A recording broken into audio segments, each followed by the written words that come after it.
नमस्कार, आप देख रहे हैं एएनबी न्यूज। मैं हूं आपके साथ आकांक्षा मिश्रा। राजधानी लाइव में आपका स्वागत है।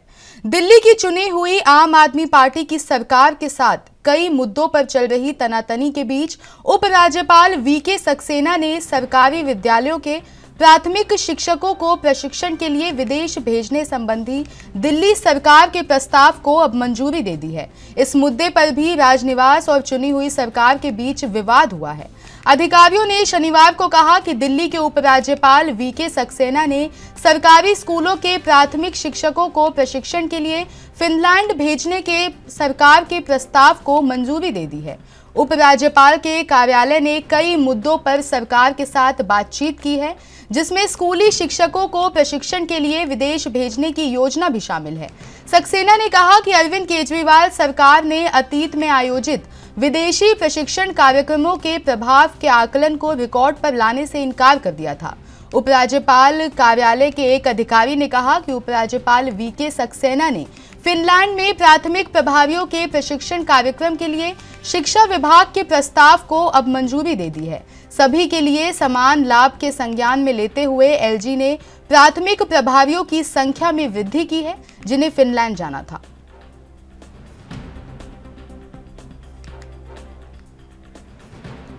आपको बता दें कि आम आदमी पार्टी की सरकार के साथ कई मुद्दों पर तनातनी के बीच अब उपराज्यपाल वीके सक्सेना ने सरकारी विद्यालयों के प्राथमिक शिक्षकों को फिनलैंड भेजने के प्रस्ताव पर मंजूरी दे दी है। इस मुद्दे पर भी राजनिवास और चुनी हुई सरकार के बीच विवाद हुआ था।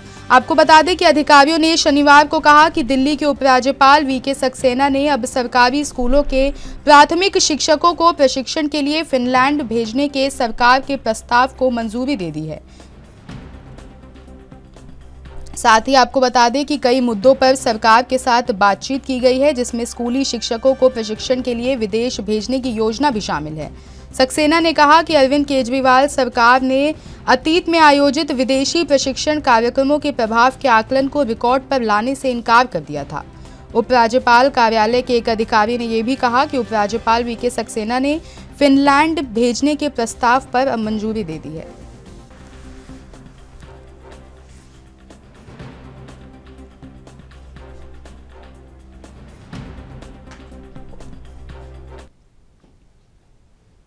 इस खबर पर ज्यादा जानकारी के लिए दिल्ली से संवाददाता राजीव तिवारी हमारे साथ लाइव हैं। उपराज्यपाल ने शिक्षकों को फिनलैंड भेजने के प्रस्ताव पर मंजूरी दे दी है, इसको लेकर क्या अहम जानकारी?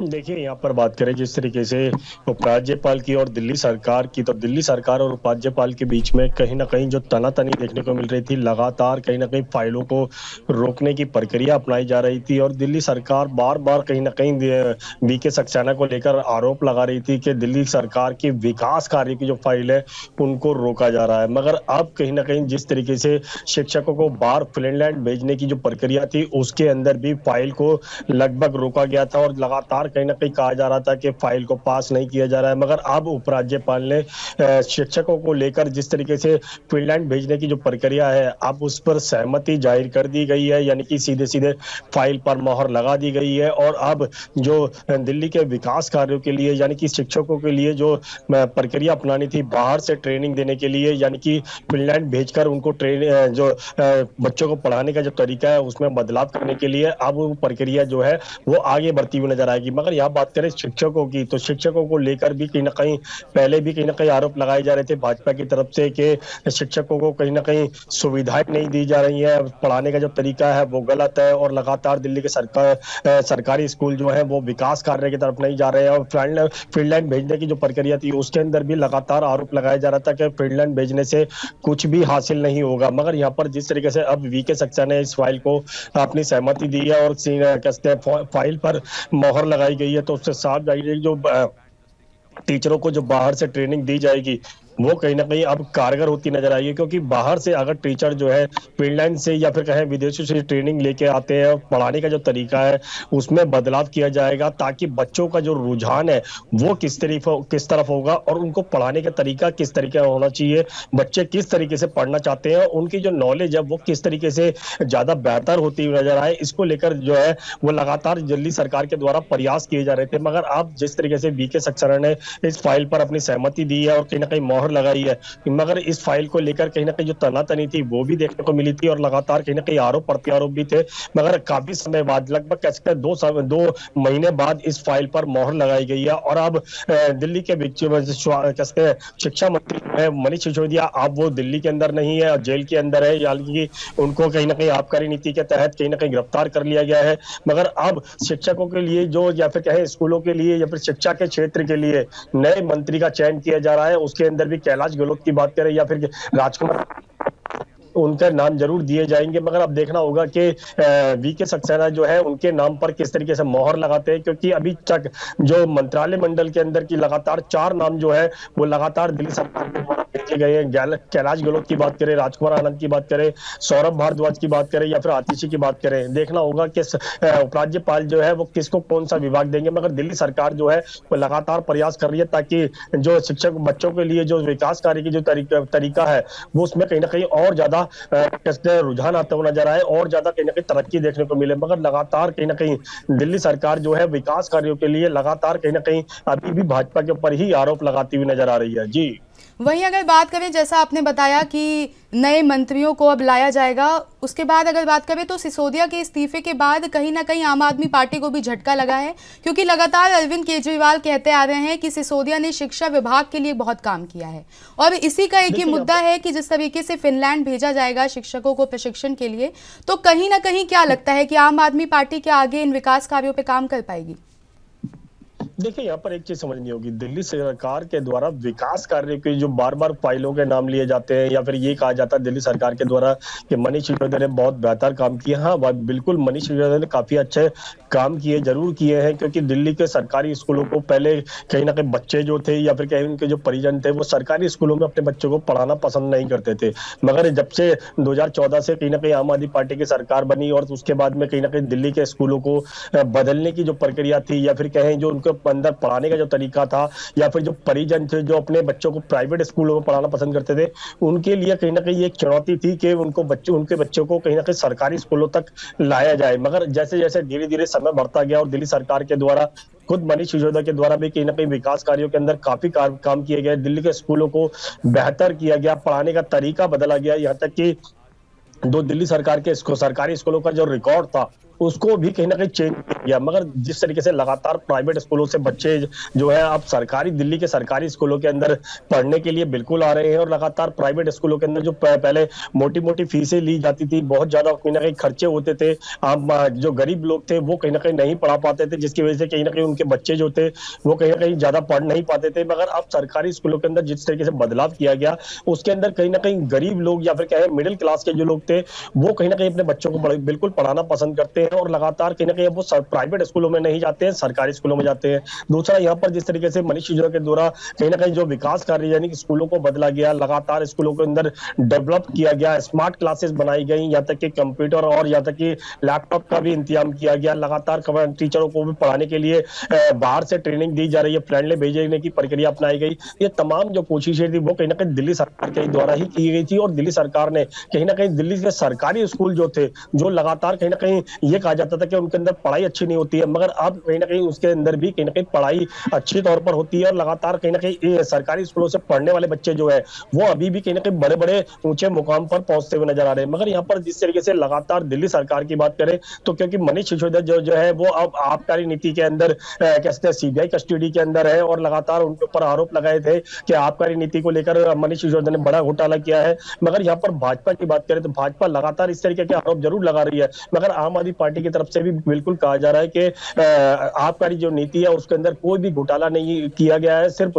भाजपा या फिर क्या है केंद्र सरकार जो है वो सिर्फ अपने अधिकारों का गलत इस्तेमाल कर रही है और जांच एजेंसियों के ऊपर दबाव बनाकर आम आदमी पार्टी को तोड़ने की कोशिश की जा रही है। मगर यहाँ बात करें आम आदमी पार्टी की तो आम आदमी पार्टी के 2 मंत्री जो है सत्येंद्र जैन की बात करें या फिर मनीष सिसोदिया की बात करें, 2 मंत्री जो है वो अभी भी कह सकते पुलिस कस्टडी के अंदर है, सीबीआई कस्टडी के अंदर है और लगातार वो जेल के अंदर है। मगर यहाँ पर जिस तरीके से उनके मंत्रिमंडल की जो प्रक्रिया है अब दूसरे मंत्रियों को दी जाएगी, यानी कि दूसरे नए मंत्री बनाए जाएंगे, उसके लिए भी दिल्ली सरकार जो है वो प्रयास कर रही है किसको कौन सा विभाग दिया जाएगा, शिक्षा विभाग किसको दिया जाएगा, बाकी विभाग किसको दिए जाएंगे, इसके लिए भी 4 नामों के जो चयन है वो उपराज्यपाल के पास भेजे गए हैं और उन पर अभी भी उपराज्यपाल की सहमति होने के बाद ही उनको मंत्रिमंडल में रखा जाएगा। जी।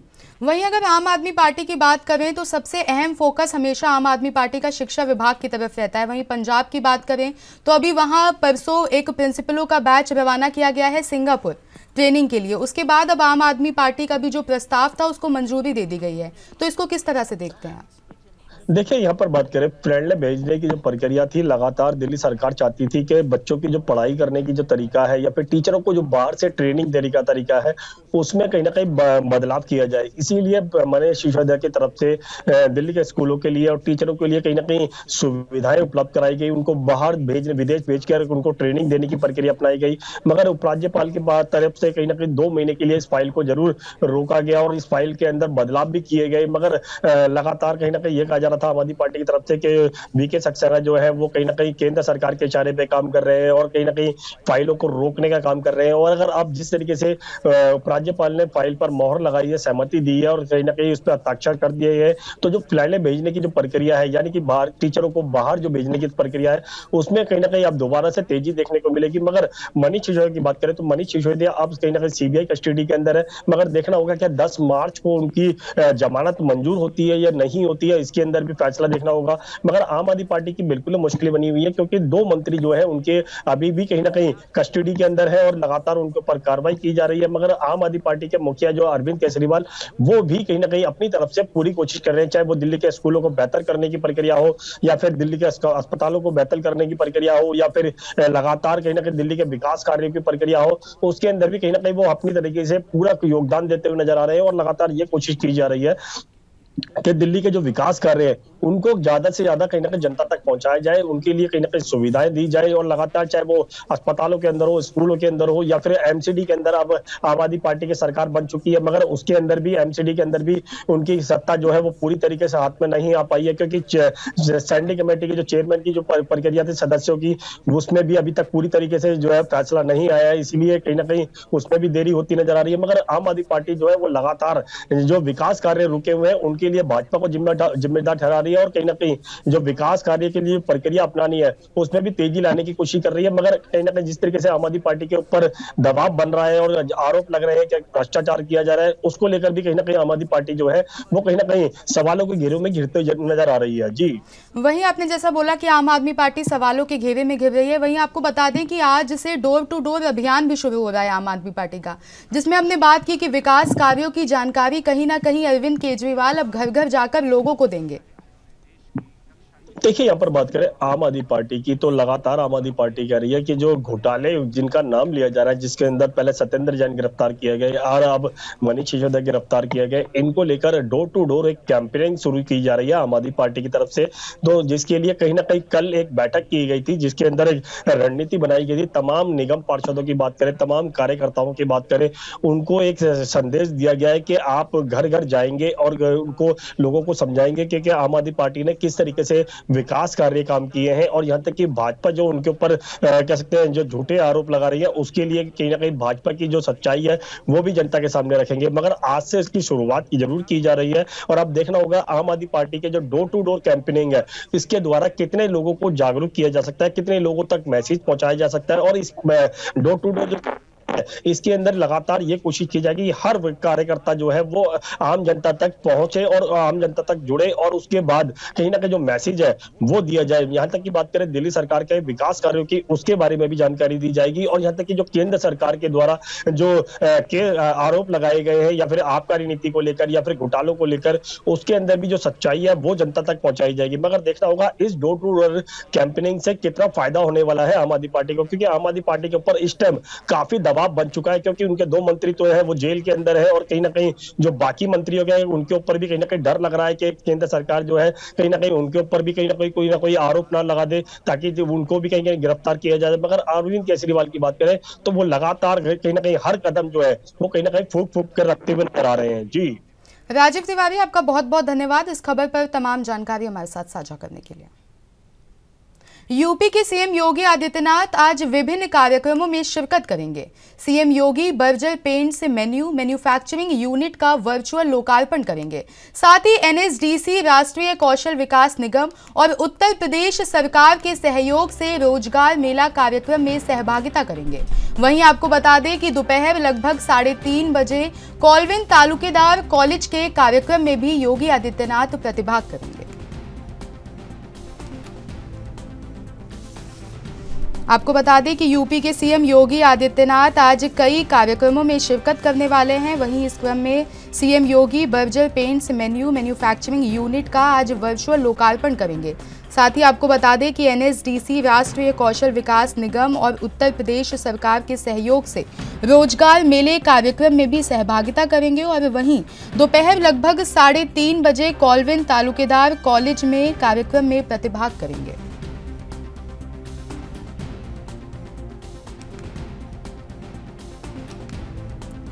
आज यूपी के सीएम योगी आदित्यनाथ कई कार्यक्रमों में शिरकत करने वाले हैं।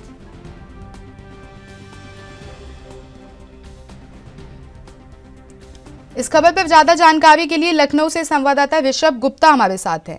आज सीएम योगी कई कार्यक्रमों में शिरकत करने वाले हैं, साथ ही कई शिलान्यास भी करेंगे। इसको लेकर क्या अहम जानकारी है? देखिए, आपको बता दें कि मुख्यमंत्री योगी आदित्यनाथ 11 बजे करीबन 5 कालिदास मार्ग से बर्जर पेंट मैन्युफैक्चरिंग यूनिट का वर्चुअल लोकार्पण। उत्तर प्रदेश में बर्जर पेंट का उत्पादन शुरू हो गया। यह अब तक का सबसे बड़ा और सबसे आधुनिक संयंत्र है। यह कंपनी की मौजूदा वार्षिक उत्पादन क्षमता 62,000 टन से बढ़ाकर 95,000 टन, और इसके साथ ही उत्तर प्रदेश के युवाओं को रोजगार देने का भी काम करेगा। इसके लिए लखनऊ में 1,000 करोड़ का निवेश भी किया गया है। लगभग हर तरह का उत्पादन यहाँ तैयार होगा। इसको लेकर एक खास बात यह है कि इसमें कलर स्टेनर का एक यूनिट ऐसा होगा जिसमें केवल महिलाएं ही इसको संभालेंगे, जो पूर्णतया मातृ शक्ति को समर्पित होगा।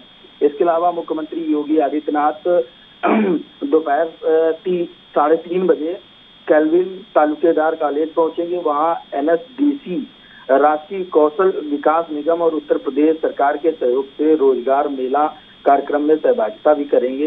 देखिए, उत्तर प्रदेश में इंटरमीडिएट करने के बाद हर युवा के सामने रोजगार एक बड़ी चुनौती के रूप में। इसके लिए मुख्यमंत्री योगी आदित्यनाथ युवाओं को कौशल विकास के माध्यम से रोजगार दिलाने का काम कर रहे हैं। इस कौशल महोत्सव के द्वारा लखनऊ के युवाओं को रोजगार से सीधे जोड़ने का काम भी किया जा रहा है। या क्षेत्रीय स्तर पर युवाओं के लिए रोजगार बढ़ाने की प्रतिबद्धता के अनुरूप राष्ट्रीय कौशल विकास निगम व उत्तर प्रदेश सरकार के सहयोग से लखनऊ में 2 दिवसीय कौशल महोत्सव का आयोजन किया गया है। जी, वहीं अगर बात करें तो लगातार जो किसी भी राज्य का अहम मुद्दा होता है वो बेरोजगारी का होता है, तो यूपी में आप इसको किस तरीके से देखते हैं? जैसे लगातार रोजगार मेले के आयोजन किए जाते हैं जिसमें राज्य के मुख्यमंत्री शिरकत करते हैं और इस तरीके की योजनाओं का ऐलान करते हैं, तो इसको किस तरीके से देखते हैं आप? देखिए, उत्तर प्रदेश में अभी हाल ही में ग्लोबल इन्वेस्टर समिट किया गया। तमाम ऐसी कंपनियां हैं जो उत्तर प्रदेश में आई हैं, निवेश भी कर रही हैं। इसको लेके लगातार उत्तर प्रदेश के मुख्यमंत्री योगी आदित्यनाथ प्रदेश के युवाओं के बेहतर भविष्य के लिए लगातार प्रयासरत हैं और आ रही कंपनियों में रोजगार, लगभग लाखों में रोजगार मिलेगा, इसके लिए लगातार वो प्रयत्नशील है। रोजगार के साथ ही अगर बात करें तो उत्तर प्रदेश सरकार लगातार माफियाओं के खिलाफ भी एक्शन लेती नजर आ रही है। जिस तरीके से हम देख रहे हैं कि लगातार 4 दिन से जो बुलडोजर की कार्रवाई है वो प्रयागराज में जारी है। जी, देखिए, आपको बता दें कि उत्तर प्रदेश में, देखिए, अब उत्तर प्रदेश में मुख्यमंत्री योगी आदित्यनाथ ने साफ कर दिया, जीरो टॉलरेंस नीति के तहत लगातार योगी सरकार काम कर रही है। इसको लेकर लगातार मुख्यमंत्री योगी आदित्यनाथ अपने भाषणों में भी कहते रहते हैं कि कहीं न कहीं, देखिए, जीरो टॉलरेंस को लेके उत्तर प्रदेश में माफियाओं को अब बर्दाश्त नहीं किया जाएगा, गुंडागर्दी किसी प्रकार की बर्दाश्त नहीं की जाएगी। इसी को लेकर उत्तर प्रदेश के मुख्यमंत्री योगी आदित्यनाथ लगातार एक्शन में भी नजर आ रहे हैं। चाहे वो मुख्तार अंसारी की बात कर ली जाए, अतीक अहमद की बात कर ली जाए, उत्तर प्रदेश में अभी किसी भी प्रकार का अपराध बर्दाश्त नहीं किया जाएगा। उत्तर प्रदेश के मुख्यमंत्री ने साफ कर दिया है। जी। वहीं अगर देखें तो लगातार इस मामले को लेकर यूपी की सरकार को घेरा भी जा रहा है विपक्ष की ओर से, इसको लेकर आप क्या कहेंगे? देखिए, उत्तर प्रदेश में देखा जाए तो देखिए उत्तर प्रदेश में समाजवादी पार्टी जो जिस तरीके से कह रही है, लगातार ये भी देखा गया है कि उत्तर प्रदेश में भूमाफियाओं, गुंडागर्दी सबसे ज्यादा अगर जो देखा जाए तो भूमाफियाओं को पालने का काम समाजवादी पार्टी ने किया है। अन्य पार्टियां भी रही हैं, लेकिन कहीं ना कहीं माफिया जो हैं सक्रिय रहे हैं समाजवादी पार्टी। तो इसको लेकर भी विपक्ष जो जिस तरीके की बयानबाजी कर रहा है, उसका जवाब जो है मुख्यमंत्री ने भी दिया है। ऋषभ गुप्ता, आपका बहुत बहुत धन्यवाद इस खबर पर तमाम जानकारी साझा करने के लिए।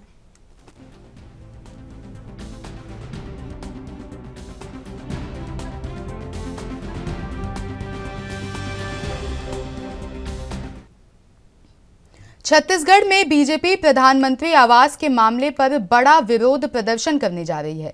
इसका ऐलान खुद बीजेपी के प्रदेश अध्यक्ष अरुण साव ने किया है। रायपुर में हुई प्रेस कॉन्फ्रेंस में साव ने बताया कि 15 मार्च को विधानसभा घेराव का कार्यक्रम आयोजित है। गरीबों को प्रदेश में मकान नहीं मिल पाए, इसकी जिम्मेदार कांग्रेस है। साव ने दावा किया है कि सरकारी रिकॉर्ड के मुताबिक 16 लाख परिवारों को मकान मिलने थे, जो कांग्रेस की वजह से नहीं मिल पाए। इस वजह से बीजेपी ने पहले जिला और ब्लॉक स्तर पर पीएम आवास को लेकर लोगों से संपर्क किया। लाखों लोगों की जानकारी मिली जिन्हें इस योजना का लाभ मिलना था, मगर नहीं मिल सका। इस प्रदर्शन में 1 लाख लोगों के पहुंचने का बीजेपी ने दावा किया है। अरुण साव ने बीजेपी कार्यालय एकात्म परिसर में कहा कि प्रदेश की कांग्रेस ने गरीबों के आवास छीने। क्या किसी योजना में सिर्फ प्रधानमंत्री शब्द जुड़ा है, इसलिए प्रदेश को आम गरीब जनता को उस योजना का लाभ कांग्रेस नहीं देगी। 25 जून 2015 को प्रधानमंत्री नरेंद्र मोदी ने देश के प्रत्येक आवासहीन को मकान देने के लिए प्रधानमंत्री आवास योजना प्रारंभ की, जिसका लक्ष्य था कि 2022 तक देश में प्रत्येक व्यक्ति के पास स्वयं का मकान हो।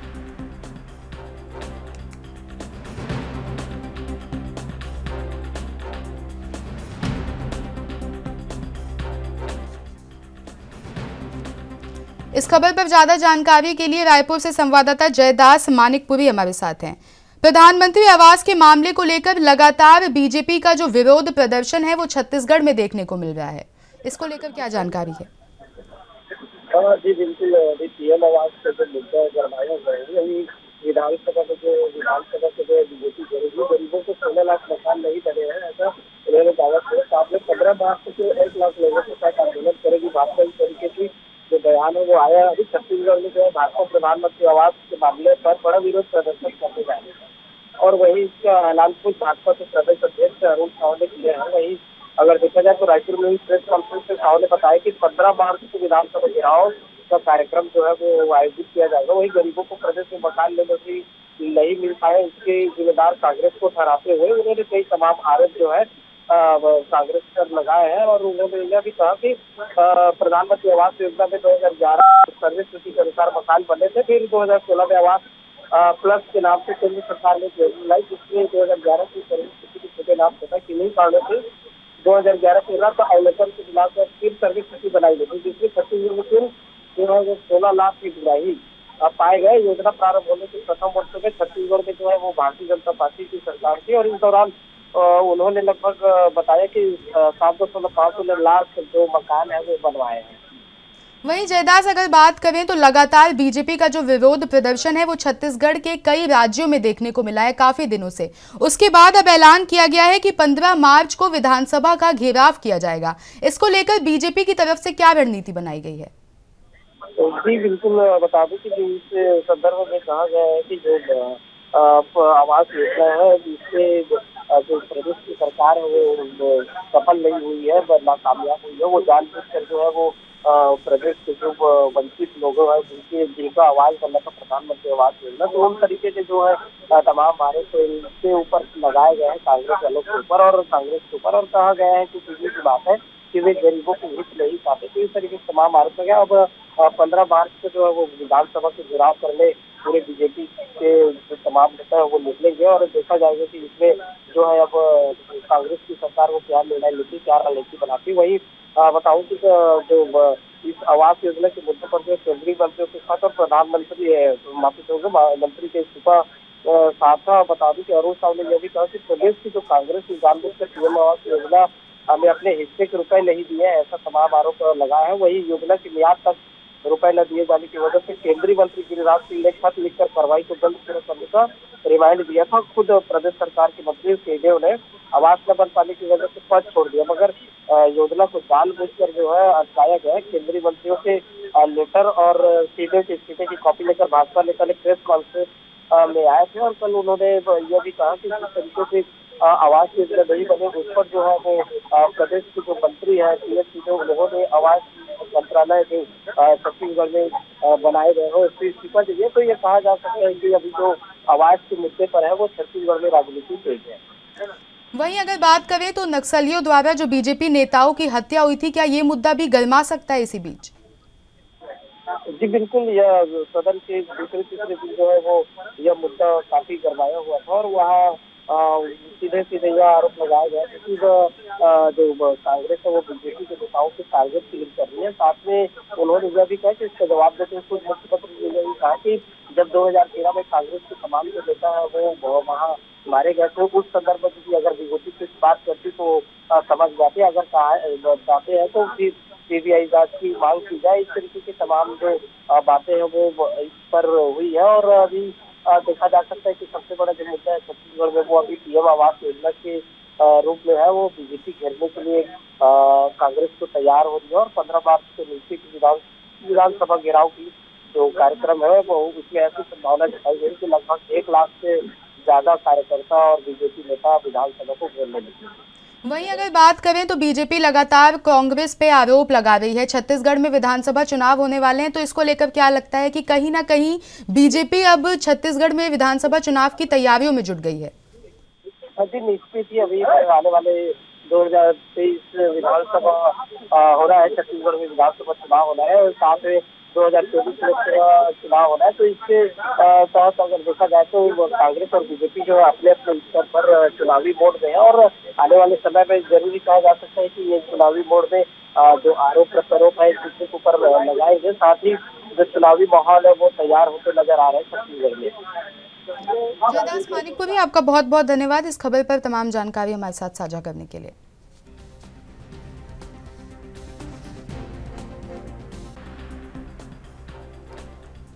छत्तीसगढ़ में बीजेपी प्रधानमंत्री आवास के मामले पर बड़ा विरोध प्रदर्शन करने जा रही है। आपको बता दें कि इसका ऐलान खुद बीजेपी के प्रदेश अध्यक्ष अरुण साव ने किया। उन्होंने कहा रायपुर में प्रेस कॉन्फ्रेंस की और उस दौरान उन्होंने बताया कि 15 मार्च को विधानसभा का घेराव किया जाएगा।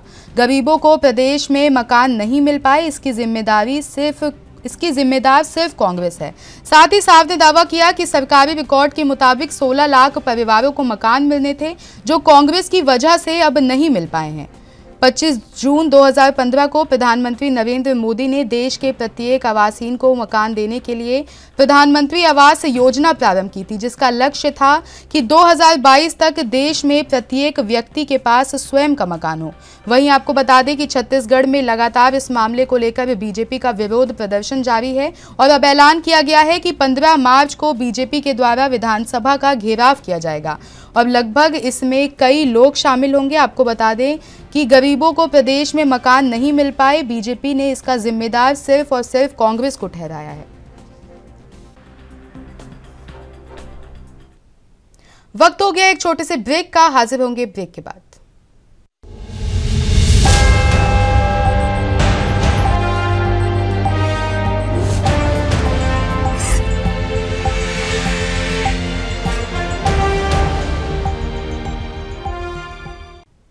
एक बार फिर हाजिर हैं ब्रेक के बाद। बढ़ते हैं अगली खबर पर।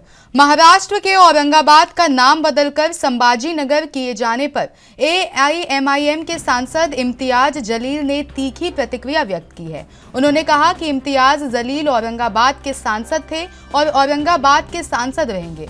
मैं औरंगाबाद में पैदा हुआ और औरंगाबाद में ही मरूंगा। केंद्र सरकार ने शुक्रवार को महाराष्ट्र के औरंगाबाद और उस्मानाबाद के बदले हुए नाम को मंजूरी दे दी है। इसके बाद से अब औरंगाबाद को छत्रपति संभाजीनगर और उस्मानाबाद को धाराशिव के नाम से जाना जाएगा। उल्लेखनीय है कि औरंगाबाद का नाम संभाजीनगर और उस्मानाबाद का नाम धाराशिव करने का फैसला शिवसेना राष्ट्रवादी कांग्रेस पार्टी की महाविकास अघाड़ी सरकार के मंत्रिमंडल की 20 अक्टूबर 2022 को हुई आखिरी बैठक में लिया गया था। आपको बता दें कि बाद में एकनाथ शिंदे की नई सरकार ने मंत्रिमंडल के इस फैसले को रद्द कर इस बारे में नए सिरे से फैसला किया। उस समय भी जलील ने उनका विरोध किया था। उस समय उन्होंने कहा था कि सवाल किसी शहर के नाम बदलने का नहीं है। अगर नाम बदला जाता है तो इसके लिए भारी मात्रा में पैसे की आवश्यकता होती है।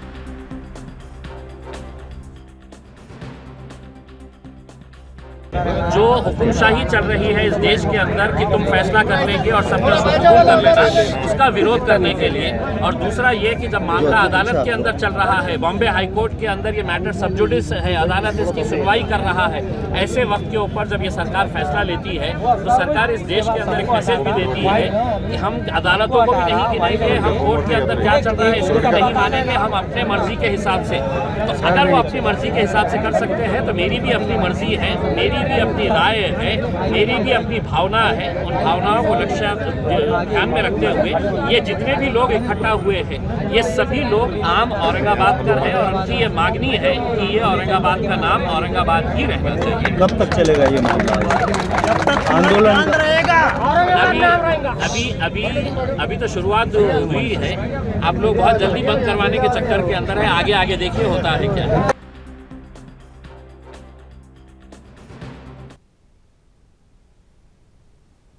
इस खबर पर ज्यादा जानकारी के लिए मुंबई से संवाददाता सत्य प्रकाश सोनी हमारे साथ लाइव जुड़ गए हैं। औरंगाबाद का नाम बदले जाने को लेकर लगातार जो अनशन है वो इम्तियाज जलील कर रहे हैं, इसको लेकर क्या अहम जानकारी है? बिल्कुल आकाशा जी, एआईएमआईएम पार्टी के एमपी सांसद इम्तियाज जलील का यह विरोध है कि जिस तरह से केंद्र सरकार के मार्गदर्शन में महाराष्ट्र सरकार ने औरंगाबाद का नाम संभाजीनगर रखा, उसका विरोध किया जा रहा है। सीधे तौर पर इम्तियाज जलील ने सरकार से कई सवाल पूछे हैं। सरकार से उन्होंने पूछा है कि औरंगाबाद का संबंध संभाजी महाराज से क्या है, क्या सरकार औरंगजेब के नाम से औरंगाबाद नाम हटाना चाहती है? तो हमने कभी औरंगजेब को लेकर कोई जयंती नहीं मनाई, हमने कभी औरंगजेब को लेकर कोई इस तरह का कार्यक्रम नहीं किया। तो सरकार औरंगजेब का नाम जोड़कर औरंगाबाद का नाम क्यों हटाना चाहती है? हम इसका विरोध करते हैं और इस विरोध के साथ औरंगाबाद में तमाम सैकड़ों में युवक इकट्ठा हुए, जिसमें अपने हाथ में औरंगाबाद का पोस्टर और औरंगजेब का भी पोस्टर लाकर आंदोलन कर रहे थे। इस दौरान इम्तियाज जलील को जैसे इसकी सूचना मिली, उन्होंने तुरंत कुछ युवकों को बाहर निकाला, क्योंकि उनका आरोप था कि कुछ लोग हमारे आंदोलन को खराब करने की कोशिश कर रहे हैं, हम उन्हें बाहर निकालते हैं। जी, वहीं अगर बात करें तो लगातार इम्तियाज जो है वो केंद्र सरकार पर आरोप लगा रहे हैं राजनीति करने का। वो बोल रहे हैं कि किसी शहर का नाम बदल कर बीजेपी लगातार राजनीति कर रही है, तो इसको लेकर क्या कहना है? बिल्कुल, इम्तियाज जलील का यह आरोप है कि सरकार इस तरह के नाम बदलकर भावनात्मक जो है मतभेद पैदा कर रही है। सरकार जो है दो गुटों में सामाजिक दूरियां बना रही है, दो पक्षों में सामाजिक दूरियां बना रही है, दो जातियों में सामाजिक दूरियां बना रही है। यह सरकार का एक षड्यंत्र है और हम इस षड्यंत्र को आगे चलने नहीं देंगे। और उन्होंने यह भी कहा कि पिछले 30 साल पहले एक नेता, हालांकि उन्होंने नाम नहीं लिया, लेकिन उन्होंने सीधा निशाना जो है बाला साहब ठाकरे की तरफ किया। उन्होंने कहा कि 30 साल पहले बाला साहब ठाकरे औरंगाबाद आए थे। एक भाषण में उन्होंने कहा कि औरंगाबाद का नाम संभाजी होना चाहिए। उसको लेकर आज तक वह राजनीति चल रही है, जिसमें केंद्र में और राज्य में भाजपा की सरकार आने के बावजूद सरकार इस तरह का लगातार भावनात्मक खेल खेल रही है, जबकि मूलभूत सुविधाएं 30 साल पहले जैसी थी वैसी ही है। तो सरकार का ध्यान मूलभूत सुविधाओं के बजाय भावनात्मक इस तरह की राजनीति कर रही है, जिसको हम चलने नहीं देंगे। वहीं अगर देखा जाए तो इम्तियाज ये भी आरोप लगा रहे हैं कि कुछ फैसले अदालत पर छोड़ देने चाहिए। वहीं केंद्र सरकार ने इस प्रस्ताव को जो मंजूरी दी है, नाम बदले जाने पर जो मंजूरी जाहिर की है, उसको लेकर भी वो लगातार केंद्र सरकार पर हमलावर हैं। बिल्कुल, जैसे ही केंद्र सरकार के इशारे पर राज्य सरकार ने संभाजी नगर नाम रखने का ऐलान किया, वैसे ही AIM पार्टी के लोग जो है कोर्ट का रुख किए। हालांकि पूरा मामला कोर्ट में लंबित है, लेकिन उसके बावजूद महाराष्ट्र सरकार इस पर जोर दे रही है और तुरंत नाम बदलने की जो प्रक्रिया है उसे तेजी से चलाया जा रहा है। औरंगाबाद में संभाजी के नाम से तमाम दफ्तर और तमाम फाइलें जो तैयार की जा रही है, इसका विरोध इम्तियाज जलील को है। इम्तियाज जलील के अलावा यह अनिश्चितकालीन हड़ताल जो आंदोलन चलाया जा रहा है वह चल रहा है। इसमें क्या कुछ होगा ये बड़ा सवाल होगा, लेकिन इम्तियाज जलील का सीधे तौर पर केंद्र और राज्य सरकार को इशारा है कि अगर राज्य सरकार इस पूरे मामले में अपना बयान नहीं बदलती है या अपना मत वापस नहीं लेती है तो हम इसी तरह से आंदोलन करते रहेंगे और इस आंदोलन को अनवरत जारी रखेंगे। वहीं अगर बात करें तो जब एकनाथ शिंदे की सरकार बनी, उसके बाद जब इस फैसले पर दोबारा से निर्णय लेने की बात हुई थी, तब भी इम्तियाज ने आरोप लगाया था और उनका ये कहना था कि किसी भी शहर का अगर नाम बदलता है तो उसमें पैसे की भी बहुत आवश्यकता होती है। ये सिर्फ राजनीति नहीं, कहीं ना कहीं जनता के पैसों का भी गलत उपयोग किया जा रहा है। देखिए, बिल्कुल इम्तियाज जलील ने कई गंभीर आरोप राज्य सरकार पे लगाई है, खासकर एकनाथ शिंदे और देवेंद्र फडणवीस की जो सरकार है उस पर उन्होंने कहा कि क्या मुस्लिम का नाम बदलने से शहर का विकास होगा, और शहर के विकास का एक कौन सा नया तरीका भारतीय जनता पार्टी ने अपनाया है। और भारतीय जनता पार्टी जो है इस तरह से तमाम दलों को अपने कंधे पर बंदूक रखकर इस तरह से चीजें करवाती है, लेकिन इम्तियाज जलील इस तरह की कृतियों को चलने नहीं देंगे। और जिस तरह से सरकार बाकी अन्य सुविधाएं भूलकर, मूलभूत सुविधाएं भूलकर, महंगाई, किसानों के मुद्दों को भूलकर इस तरह से नामांतरण में विश्वास रखती है, वह बेहद गलत है। सरकार को काम करने के लिए अन्य भी मुद्दे हैं, लेकिन नाम बदलने से कुछ नहीं होने वाला।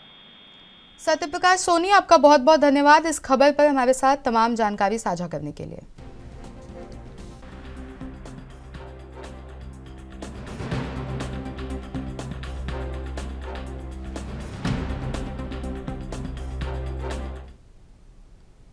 राजधानी लाइव में मेरे साथ इतना ही। देश की तमाम बड़ी खबरों के लिए बने रहिए हमारे साथ और देखते रहिए ANB न्यूज़।